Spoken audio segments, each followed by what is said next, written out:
everybody, welcome to this first taste of Lagavulin 16. This is so long coming, it's actually kind of ridiculous. So, Lagavulin, from the southern parts of Islay, next to two of my other favorite distilleries, Ardbeg and Laphroaig. They have a bit of a history, something I'll get into in a regular video. I actually think I've already talked about Lagavulin a couple of times. I've talked about the 8-year-old and, was it the 9-year-old that the Game of Thrones did? So, here's my shameful secret. I don't believe I've ever had Lagavulin 16. I've been doing this channel for 6.5 years, and I don't think I've ever had Lagavulin 16. Nick Offerman would be very disappointed in me, and that's fair. So, here's the deal. We got Laga 16 years old, obviously. From the southern areas of Islay, you're going to probably have some very heavy smoke on the nose. Not like, what is it called? Not like Octomore or something like that, but something worthy of the reputation that it's gotten. And I'm kind of delaying this because I'm just really excited for it. It's just silly. Like the 8 I liked a lot. The 9 I remember liking, but it was kind of not right. Like all of the Game of Thrones whiskeys, unfortunately, were just so... There was like 2 good ones. I think the Talisker one was pretty good. Anyway, I can already smell this over here, and I'm already going to love this.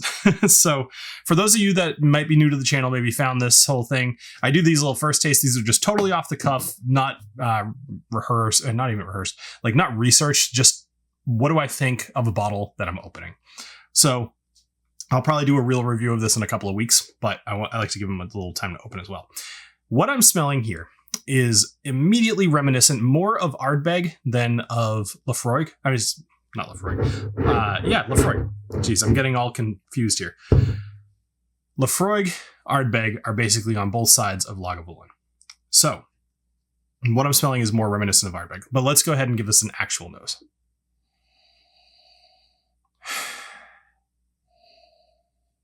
Yeah, interesting. It's first off, it's wonderful. What's the ABV on this, actually? 43.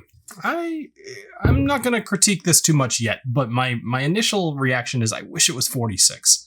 But let's see how it tastes. I mean, that's going to tell a lot. Off the nose, just pouring it, it already feels like there's not a ton of alcohol going on here, and I do like high proof stuff, so that's just more of a me thing. But I'm not sure. Does this have any sort of sherry influence? I have no idea. Something I probably should know. Strange and no, nothing like that. Okay, well, that's interesting because maybe it's just more of a... I swear I was getting something a little bit like pruny or not quite raisins and not like a dark cherry. I mean, prune's probably really the best way I could have put that. And I feel like that usually comes from a finish rather than anything else, but maybe it's just nosing it right away.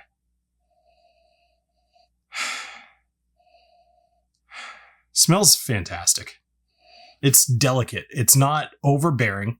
So it's not in the way that Laphroaig is. Like I always tell people, Laphroaig is kind of a, I don't say one trick pony because that's kind of just not a thing I say, but that's the concept. It does one thing and it's supposed to, I kind of say it sometimes it's like gimmicky. Laphroaig smells like smoke, and you give your buddy a Laphroaig and you say, try this. And then they taste it and they're like, woof, oh my gosh, is that, like, you immediately turn me off of whiskey forever if you don't like it. But in the way that Ardbeg is super done, I always say it's done on purpose. That's what this smells like already. I'm sorry for dragging this out. I'm taking my time to enjoy this. So if this isn't your thing, then turn away. But all right, let's go ahead and give it a taste. Cheers. Sorry, I forgot. I stopped at the nose for a sec. Smells really good. All right, cheers.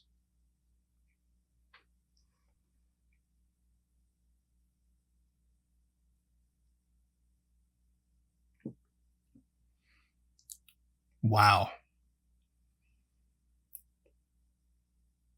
Ooh. Okay. So, initial impressions here. this is a unique whiskey. Cigar ash is very heavy here. Definitely a thing that you're going to taste, which is cool. I mean, plenty of you will like cigars. I've smoked several cigars, but it's not a thing that I do routinely. But like, I have nothing against it. I just tend not to do it too much. But what you are tasting, this would go amazing with any cigar. Oh my gosh, it would be amazing with a cigar. What I'm getting here, right? So let's go mild smoke. It's not as heavy as you would think it is, at least on the taste. It's there and you taste it, but it's not overbearing. It's delicate and it's enjoyable. Pretty heavy influence from the ocean here, or at least, maritime notes. It tastes like sea salt. It tastes like crashing ocean wave. This is all sounding a little pretentious. I try not to do that too much, but like, I'm going to try to be a little bit more descriptive here. So forgive the floral analogies or flowery wording. It tastes like crashing ocean spray. It's something, it's more evoking a feeling than it is necessarily even just the taste. It reminds me of being not at a beach, but at like a rocky beach and just watching the ocean spraying and tasting it on the wind. And the smoke, of course, is still there. So it's kind of interrupting this whole concept. Maybe somebody's got a campfire going near me. Let me have another taste of this because there was something else.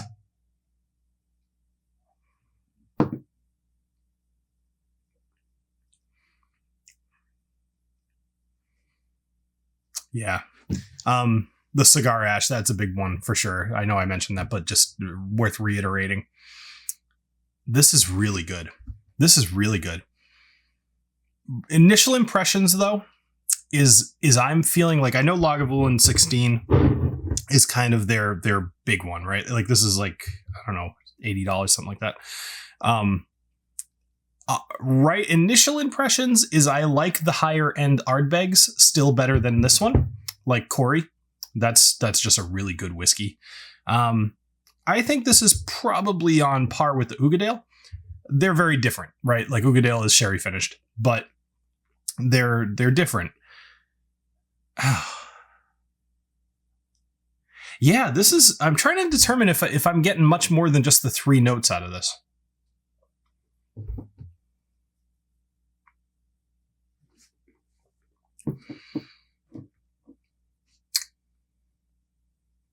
I'm trying to think if I'm tasting vanilla or not.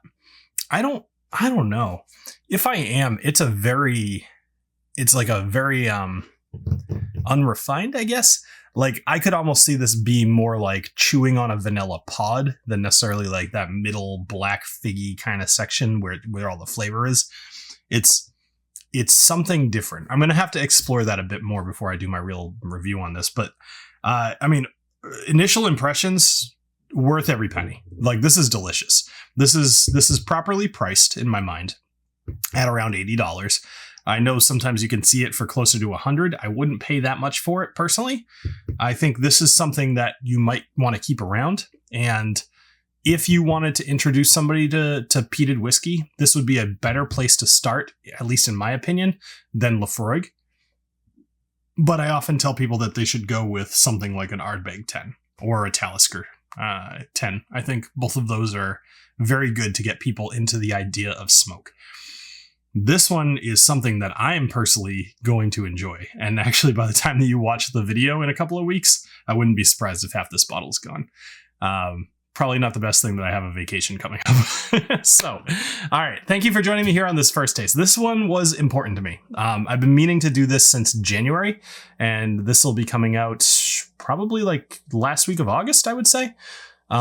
So yeah, I mean, this is good. This is worth your money. If you're at all on the fence of this, with this one, go pick it up. It's worth it. You'll love it. And if you don't, send the rest of your bottle to me.